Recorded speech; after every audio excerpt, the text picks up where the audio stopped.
கரூர் சட்டமன்ற தொகுதி திமுக வேட்பாளர் ஆசி தியாகராஜனை ஆதரித்து முன்னாள் அமைச்சர் செந்தில் பாலாஜியின் சகோதரர் அசோக்குமார் வஞ்சியம்மன் கோவில் மற்றும் ஜவஹர் பஜார் உள்ளிட்ட பகுதிகளில் தீவிர வாக்கு சேகரிப்பில் ஈடுபட்டார். வழி நெடுகிலும் பெண்கள் ஆரத்தி எடுத்தும் மலர் தூவியும் திமுக வேட்பாளர் ஆசி தியாகராஜனுக்கும் அசோக்குமாருக்கும் உற்சாக வரவேற்பு அளித்தனர்.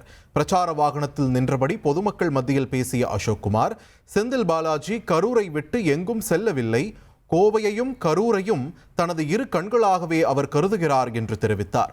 கடந்த 5 ஆண்டுகளில் தமிழகத்திலேயே அதிகபட்சமாக கரூர் மாவட்டத்திற்கு 5500 கோடி ரூபாய் நிதியை பெற்று தந்தவர் செந்தில் பாலாஜி என்றும் அவர் குறிப்பிட்டார்.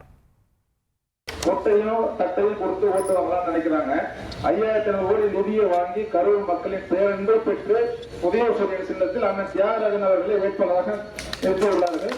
அவரை பெருவாரியான வாக்குகள் வித்தியாசத்தில் வாக்களித்து அவர் வெற்றி பெற செய்யுமாறு உங்களை தாழ்மையுடன் கேட்டுக்கொள்கிறேன். நன்றி, வணக்கம். நம்ம தான் ஜெயிக்கிறோம். நம்ம மக்கள் தான் 1,27,00,000 மனங்களை வென்ற தந்தி டிவி யூடியூப் சேனல். தவிர்க்க முடியாத தம்ப்நெயில்ஸ், கலக்கலான கான்டென்ட்ஸ். நீங்களும் இந்த குடும்பத்தில் இணைய இப்பவே சப்ஸ்கிரைப் பண்ணுங்க. அசுரபலம் கொண்ட எங்கள் டிஜிட்டல் கரங்களில் உங்கள் விளம்பரங்களை சேர்க்க வாட்ஸ்அப் பண்ணுங்க. 8939888838. Email advtthanditv@dttv.in.